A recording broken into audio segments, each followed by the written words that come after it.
un juge raciste a forcé un imbécile noir à s'agenouiller, puis un sénateur américain est entré. Lorsque Malik Vaughan entra dans la salle d'audience, ce ne fut pas seulement la salle qui se tut, mais l'atmosphère elle-même.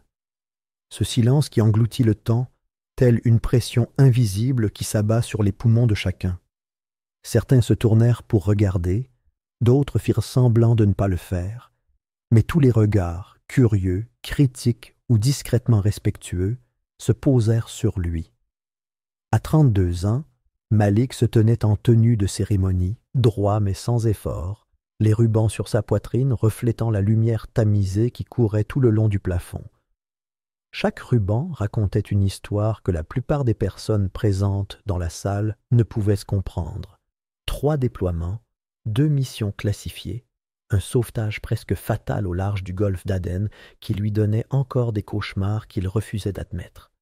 Pourtant, ce jour-là, personne ne le soutenait.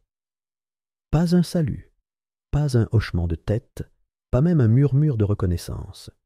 Ce jour-là, il n'était pas un imbécile décoré. Aujourd'hui, il était l'accusé. Il scruta la salle d'audience avec une précision experte, mais son regard s'attarda un instant sur le banc de l'accusation. 3 procureurs adjoints étaient assis, raides, leurs dossiers empilés comme des armes, leurs expressions soigneusement mesurées. Mais ce fut l'homme à côté d'eux, un homme d'âge mûr aux cheveux argentés, vêtu d'un costume anthracite qui fit hésiter Malik. Monroe Falk, secrétaire adjoint à la Défense, connu dans les cercles du Pentagone pour sa mémoire et son tempérament irascible, était assis, les jambes croisées, les mains jointes sur un bloc-notes en cuir qu'il n'avait pas touché une seule fois. Il ne jeta pas un coup d'œil à Malik. Il n'en avait pas besoin. Sa seule présence était un témoignage. Face à eux, un seul homme était assis, André King, l'avocat de la défense dont la réputation ne se définissait pas par ses victoires, mais par son courage. Grand, à la voix douce, le regard profond qui ne laissait rien passer, André était connu pour accepter des dossiers que personne d'autre ne voulait aborder, surtout ceux ensevelis sous le poids des pressions politiques et des préjugés raciaux. Le juge Roy Callister occupait le banc comme une relique d'une autre époque, un homme dont les traits sévères ne trahissaient aucune émotion, aucune trace d'humanité sous sa robe. Sa nomination avait été votée discrètement en fin de session, passant inaperçue, sans pour autant échapper à ceux qui observaient les nominations judiciaires comme un champ de bataille. Donateur connu des comités d'action politique, PAC, radicaux et fervents partisans d'une discipline civile renforcée pour les dissidents militaires, Callister avait un jour qualifié les lanceurs d'alerte de traîtres en uniforme. Il présidait désormais un tribunal chargé de déterminer si Malik Vaughan, un homme qui avait autrefois traîné un marine en sang sur plus de 3 kilomètres de désert sous les tirs de snipers, était réellement coupable de sédition. Sédition. Le mot lui-même résonnait dans l'esprit de Malik comme un marteau contre du métal. Pas d'homicide involontaire, pas de résistance à l'arrestation. Sédition. Pour avoir dispersé une confrontation lors d'une manifestation pacifique devant l'hôpital des anciens combattants où il était bénévole 2 fois par semaine. Cette manifestation, organisée en réaction aux nouvelles coupes budgétaires, supprimant le financement de la santé mentale pour les anciens combattants, avait attiré des centaines de personnes. Ce qui avait commencé par des chants et des pancartes s'était terminé dans le chaos. Le rapport officiel affirmait que Malik avait frappé un agent fédéral sans provocation. Aucune explication n'avait été donnée quant à la présence de l'agent à un rassemblement pacifique. Les images de téléphone, devenues virales dès la première heure, avaient été effacées des réseaux sociaux en moins de 24 heures. Les fichiers de la caméra corporelle, selon l'accusation, avaient été corrompus pendant le transfert. La seule chose qui restait, au-delà de la parole de Malik, était un témoin. Un vétéran âgé nommé Curtis Avery, actuellement dans le coma avec une fracture du crâne et aucun souvenir précis de ce qui s'était passé ce jour-là. Lorsque l'huissier a ouvert l'audience, Malik s'est assis à côté d'André. Il n'a pas ajusté sa veste ni jeté un regard vers la galerie. Ses mains restaient à plat sur la table, les jointures pâles. Son regard était immobile. André se pencha légèrement vers lui, murmurant quelque chose trop bas pour que quiconque puisse l'entendre. Malik ne répondit pas. Quoi qu'il ait dit, il l'avait déjà accepté, ou l'avait enfoui suffisamment profondément pour feindre son sang-froid. Les plaidoiries d'ouverture ont débuté avec le genre de venin lent et délibéré que Dennis Traylor avait perfectionné au fil des années au ministère de la Justice. Il s'est avancé au centre de la salle d'audience avec Assur. André s'y opposa. Non pas une, mais 5 fois. Hors de propos, préjudiciable, trompeuse, spéculative, provocatrice. Le juge Callister rejeta chacune de ses décisions avec une froideur mécanique, sans fournir aucune explication, sans s'arrêter. Le rythme de l'injustice était déjà en marche. Malik resta assis pendant tout ce temps, immobile, la mâchoire serrée, sans jamais se tourner vers la galerie où, il le savait, d'anciens coéquipiers auraient pu s'asseoir s'ils n'avaient pas été découragés d'y assister. Puis, juste avant la pause déjeuner, quelque chose brisa le rythme. Une greffière entra par la porte latérale, portant une enveloppe ordinaire, sans cachet, sans nom, juste du papier épais couleur crème, plié en 2 et fermé avec du ruban adhésif. Elle la tendit à l'huissier sans un mot, qui la présenta à son tour au juge. Callister l'ouvrit lentement, en sortit une seule page. Son regard parcourut le contenu. Il la lut une fois, puis une autre, sa main se figeant en l'air avant de se poser à plat sur la page. Quelque chose dans son expression changea. Ni de la peur, ni de la surprise, mais plutôt de la reconnaissance. Il plia soigneusement le mot et murmura quelque chose à l'oreille de l'huissier, qui hocha brusquement la tête et sortit par la même porte. Un instant plus tard, le juge Callister leva son marteau et déclara que la salle d'audience devait être évacuée immédiatement en raison de problèmes de sécurité accrus. Des murmures fusèrent de la galerie. Même l'accusation sembla momentanément perplexe. Traylor se leva, demandant si c'était nécessaire. Callister n'apporta aucune précision. Il répéta simplement son ordre d'une voix plus sèche cette fois, et l'huissier revint avec 2 gardes en uniforme pour faire sortir tout le monde. André regarda Malik qui resta figé. Quelque chose dans l'enveloppe, dans la réaction du juge, avait de nouveau changé l'atmosphère. Ce n'était pas une question de procédure, ce n'était pas une question de sécurité, c'était une question de contrôle. En quelques minutes, la salle d'audience était vide, à l'exception du juge, de son greffier et d'un huissier restant qui avait verrouillé les portes principales de l'intérieur. Callister ne se leva pas. Il ne regarda pas autour de lui. Au lieu de cela, il tendit la main sous son banc et sortit un vieux téléphone à cadran, installé des années auparavant et rarement utilisé. Il composa lentement, posément. Lorsque la ligne décrocha, il n'attendit pas les présentations. « Dis à Wexley que ça commence. » Les mots étaient doux, presque inaudibles, mais ils n'avaient pas besoin de volume pour peser. Il résonnait avec la certitude de quelqu'un mettant à exécution un plan qui était en place bien avant que Malik ne mette les pieds dans cette salle d'audience. Devant les lourdes portes en bois, des murmures emplissèrent le couloir. Les journalistes chuchotaient dans les microphones. Les observateurs s'appuyaient contre les murs, essayant de deviner ce qui avait déclenché cette évacuation soudaine. À l'intérieur, Malik restait assis à côté d'André, respirant lentement, le cœur battant à tout rompre, inconscient qu'avec l'arrivée d'une enveloppe non marquée, le champ de bataille qu'il croyait avoir laissé derrière lui l'avait suivi jusqu'ici, dans le seul endroit où il pensait que la loi pouvait encore avoir un sens.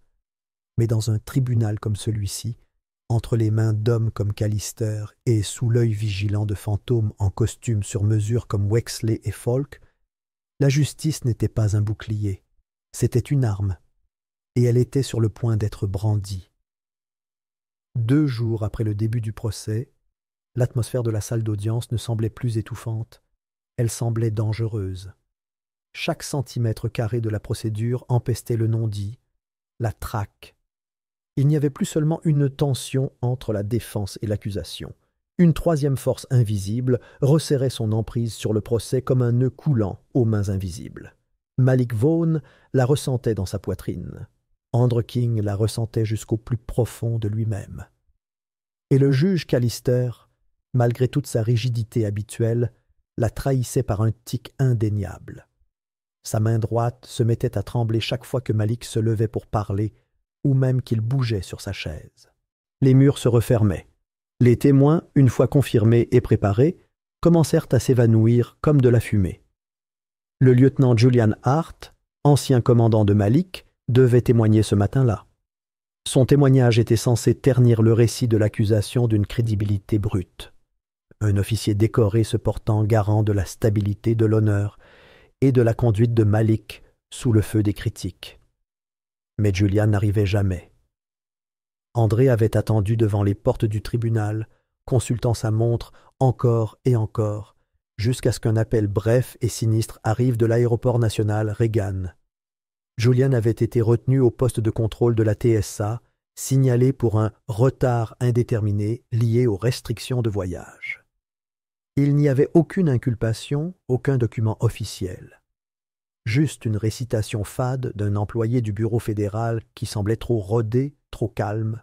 Des retards de la sécurité intérieure, comme on disait. Plus tard dans l'après-midi, André reçut un autre appel, cette fois des forces de l'ordre local de Virginie. Une camionnette rouge avait été retrouvée dans un ravin près de Quantico, le moteur fondu, la cabine calcinée. À l'intérieur, les vestiges de ce qui était autrefois un enregistreur de poitrine, carbonisé au-delà de toute réparation. Le véhicule était immatriculé au nom d'Evan Slater, un marine à la retraite qui avait filmé la manifestation où Malik avait été arrêté. Evan avait dit à André qu'il possédait des images brutes, non montées, horodatées, de l'altercation. Il avait affirmé qu'elles montrèrent clairement Malik s'interposant entre deux officiers et un vétéran âgé, non pas en train de commettre des violences, mais en train de protéger un homme déjà tombé. Evan avait promis de les remettre au tribunal. Il était désormais porté disparu. Dans la salle d'audience, André a agi rapidement. Il a déposé des requêtes d'urgence pour la protection des témoins, pour outrage au tribunal pour obstruction, pour suppression de faux témoignages et pour des sanctions contre la partialité judiciaire. Chaque requête a été déposée avec une précision juridique et formulée à voix haute, avec une fureur contenue, et chacune a connu le même sort, rejetée.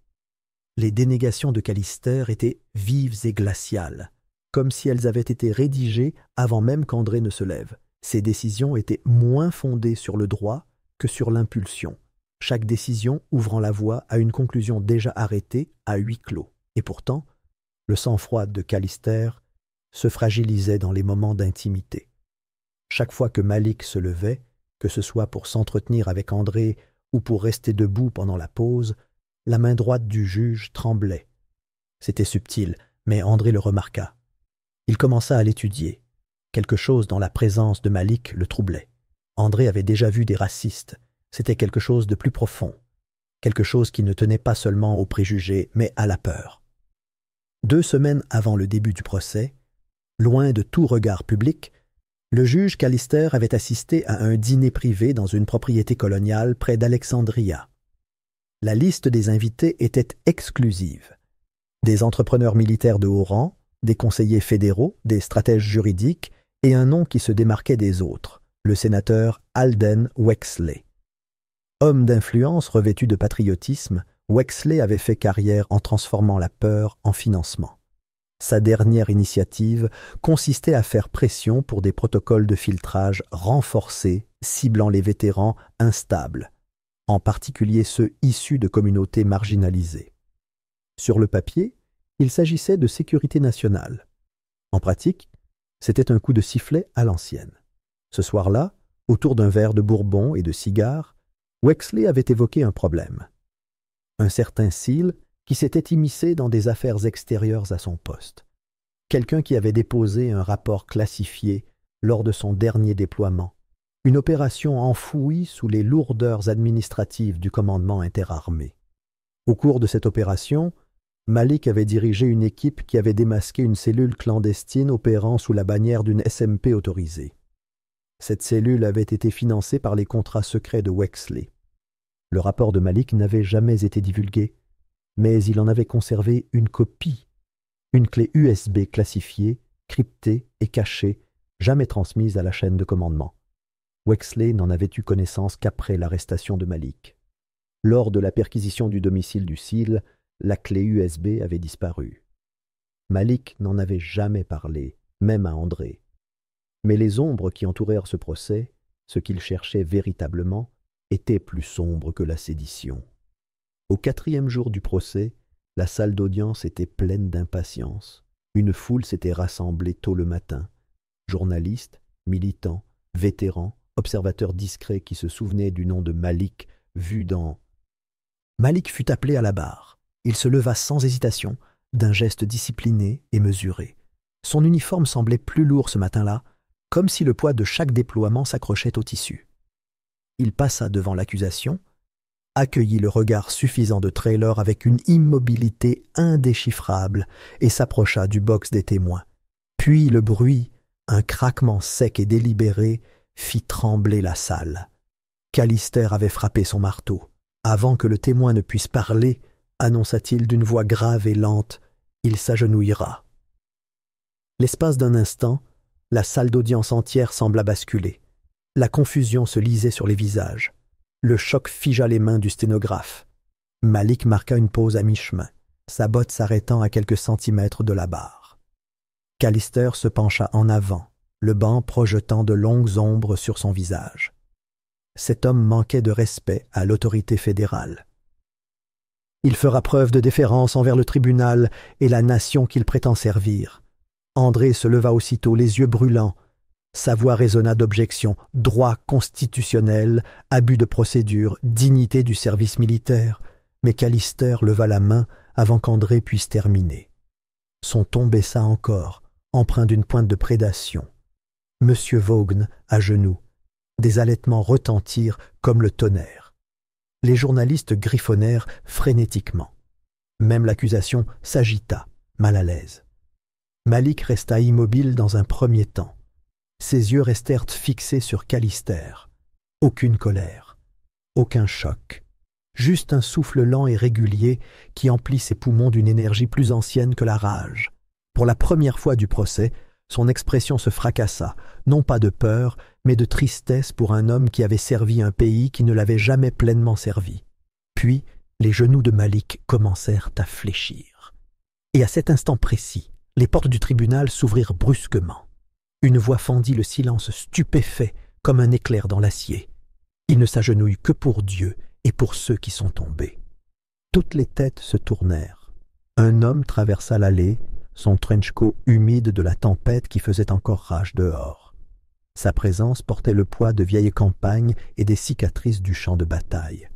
Le sénateur Elijah Braxton, ancien officier du JAG, récipiendaire de l'étoile de bronze, était le dernier homme que Wexley ait jamais voulu voir dans une salle d'audience qu'il pensait contrôler. Les caméras suivaient. Les équipes de presse, les flashs, des murmures de reconnaissance, se répandant dans la galerie comme une marée montante. Braxton retira son manteau et le jeta sur le côté. Il ne jeta pas un regard à Callister. Il ne regarda que Malik, les yeux rivés dans une fraternité silencieuse. Puis il se tourna, fit face au banc et fit un pas en avant. La galerie se pencha. L'huissier se figea. Le visage de Callister se vida de ses couleurs. Sa prise sur le marteau se resserra, mais il ne le frappa pas. Car Braxton n'était pas là en spectateur.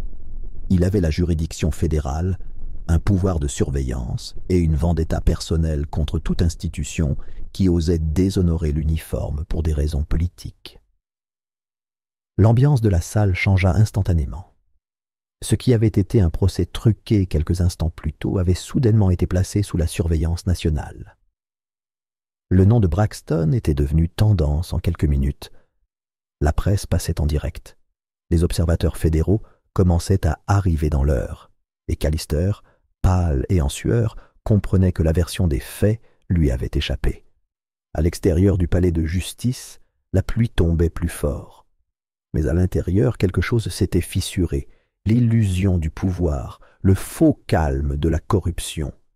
Et l'homme à qui l'on avait ordonné de s'agenouiller se tenait maintenant plus droit que jamais, pas seul, pas oublié, et plus réduit au silence. Car une fois les portes ouvertes, la vérité avait suivi, et elle ne s'arrêterait pas. Avec le sénateur présent dans la galerie, le juge Callister suspendit brusquement l'audience. L'air était trop lourd, la tension trop vive, la salle trop chaude pour que la vérité commence à se dévoiler sous la surface. Un léger bourdonnement de bavardage se transforma en cacophonie, tandis que les journalistes se précipitaient pour rédiger les gros titres et que les murmures se transformaient en spéculations. Mais derrière le tribunal, la véritable tempête avait déjà commencé. Braxton se tenait dans une petite salle de détention lambrissée, entouré de l'équipe de défense de Malik, d'un marshal et de 3 commis fédéraux convoqués à la hâte pour enregistrer ce qui allait être dit.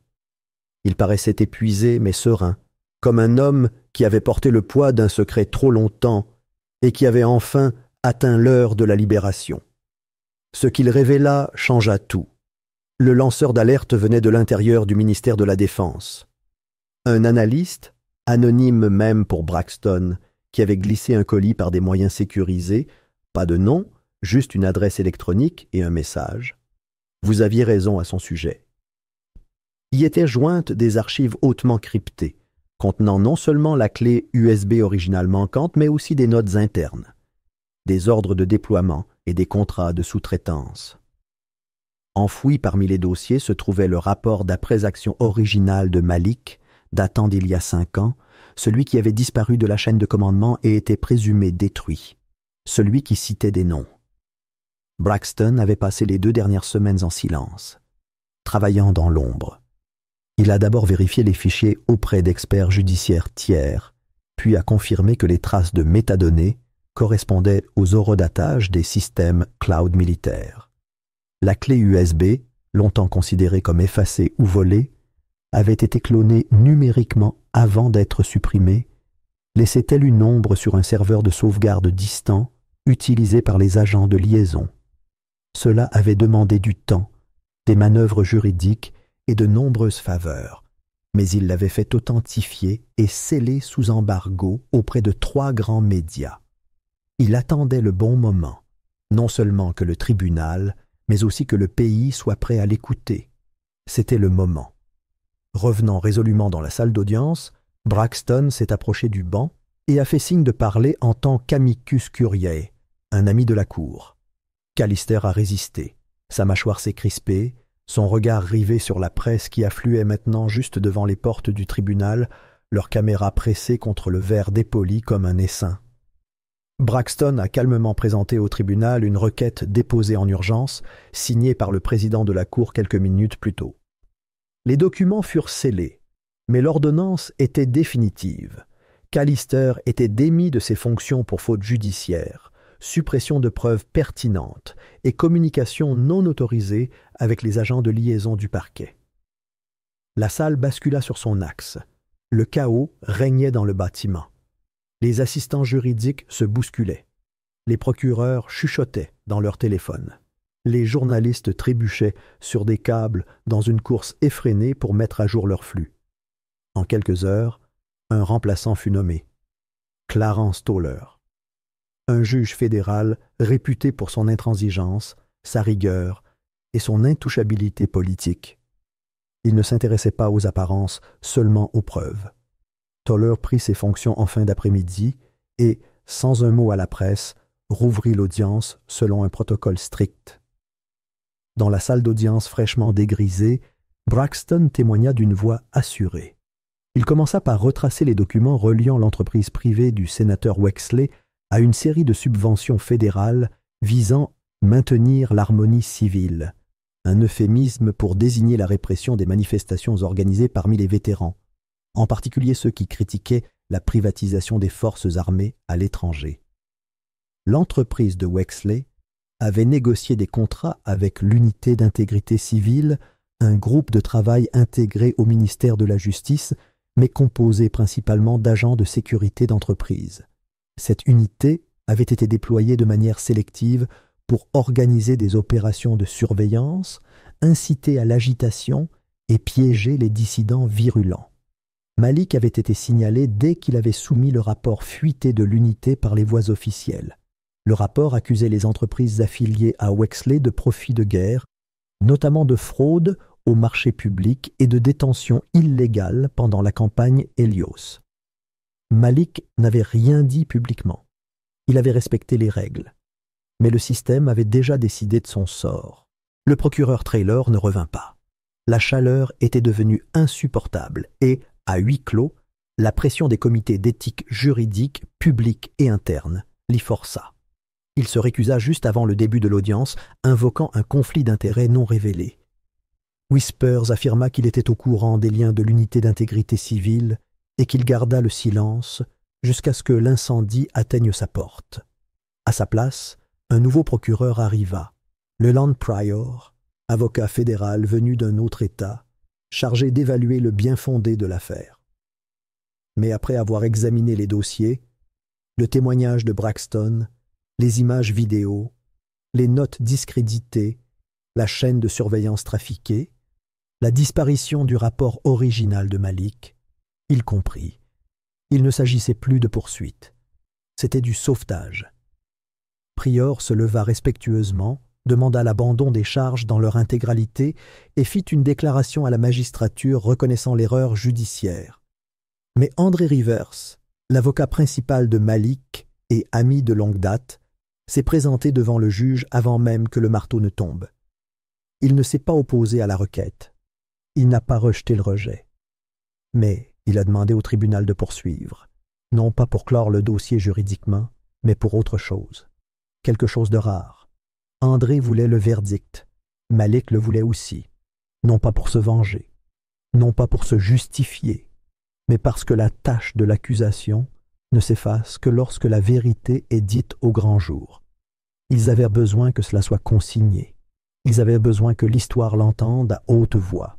La plaidoirie d'André n'était pas bruyante. Elle n'a pas retenu l'attention de la salle. Elle l'a accueillie avec douceur et ne l'a pas lâché. Il a rappelé au tribunal qui était Malik avant les gros titres. Un soldat formé non seulement au combat, mais aussi aux valeurs. Il leur a rappelé ce que signifiait cette formation, le devoir, l'honneur, la retenue. Malik avait suivi ces principes même lorsque le pays qu'il servait a transformé ses actes en crimes. Il a décrit un homme qui avait tout fait correctement et qui a été brisé par un système conçu pour punir ceux qui remettent en question. Il demanda au tribunal non seulement de rendre une décision, mais de répondre à une question. Punissait-on Malik pour ses actes ou pour avoir refusé de s'incliner? Et dans sa dernière phrase, il se tourna vers la galerie, la voix posée. On avait formé cet homme à protéger. Il l'a fait. On lui a donné un drapeau. Il l'a porté. Et lorsque le système a échoué, il s'est relevé. Maintenant, demandez-vous, punissons-nous ses actes ou son défi? La salle d'audience resta silencieuse après cela, non pas par formalité, mais parce qu'il n'y avait plus rien à débattre. Le juge Toller, stoïque comme toujours, ajourna l'audience pour délibération.